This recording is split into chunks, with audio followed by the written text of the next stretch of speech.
Pensemos ahora en otro personaje, ampliamente conocido como Juan el Bautista. Pensemos desde el momento de su concepción hasta el rol que él jugó. Juan el Bautista, hijo de Elizabeth, hijo de Zacarías, uno de los sacerdotes que servía en el templo, en una de las divisiones sacerdotales, ¿verdad? De 24 divisiones sacerdotales que Israel tenía en ese momento para servir en el templo, Zacarías pertenecía a una de ellas. Entonces ahora Elizabeth ha reconocido la bendición que María ha recibido al ser escogida como madre de su Salvador.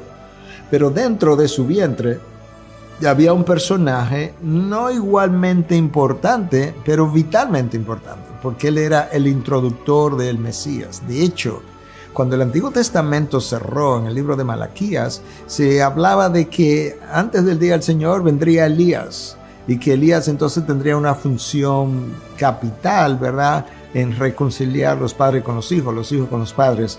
Y resulta que luego, cuando le preguntan a Jesucristo acerca de Elías, él dice en un momento dado que Elías ya vino, refiriéndose a Juan el Bautista, y le dice que él, Juan el Bautista, era el Elías que había de venir. Bueno, ese es el que está en el vientre de Elizabeth cuando oyó el anuncio de María acerca de su embarazo, y él es el que salta en el interior de su madre con gozo, y entonces a partir de ahí se comienza a desarrollar un embarazo que eventualmente resulta en este gran personaje que nosotros conocemos como Juan el Bautista. Escucha en qué contexto Juan viene a profetizar. Lucas 3 nos recuerda la ocasión en la que Juan el Bautista inicia este ministerio. Escucha, en el año 15 del imperio de Tiberio César, siendo Poncio Pilato gobernador de Judea, y Herodes tetrarca de Galilea, y su hermano Felipe tetrarca de la región de Iturea y Traconite, y Lisanias tetrarca de Abilinia, durante el sumo sacerdocio de Anás y Caifás, vino la palabra de Dios a Juan, hijo de Zacarías, en el desierto. Y Juan fue por todas partes anunciando un bautismo de arrepentimiento.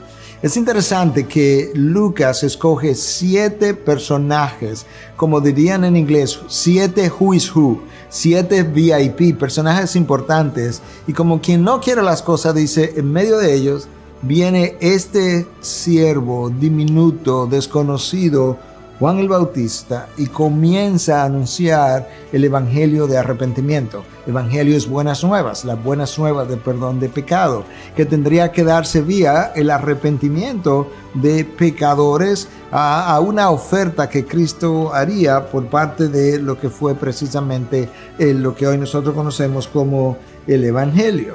Juan tenía claro cuál era su función. Cuando él vinieron a preguntarle que si era el Cristo, que si él era el Mesías, el enviado, que si él era Elías, él dice, no, después de mí viene otro, que yo no soy ni siquiera digno de desatar sus sandalias. El desatar las sandalias de pies de polvorientos, sucios, era considerado como la única cosa que un discípulo no debía estar dispuesto a hacer por su maestro, porque era considerado una tarea como de esclavos. Y entonces Juan el Bautista dice, no, es que yo ni siquiera soy digno de hacer tal cosa. En el devenir del tiempo, Juan también anunció que él tenía que dejar de crecer, de ser importante, de ser el centro de atención. Es necesario que yo mengüe para que Cristo en su función de Mesías pueda crecer. Por eso es que se ha dicho que Juan el Bautista es el único pastor que levantó una congregación para dejársela a otro. Y justamente eso fue como ocurrió. Él tenía una serie de seguidores, de discípulos, que en el tiempo él fue dirigiendo poco a poco a que se fueran hacia Jesús, porque él sabía que su misión había sido cumplida. Él fue esa voz que clamaba en el desierto a enderezar los caminos del Señor.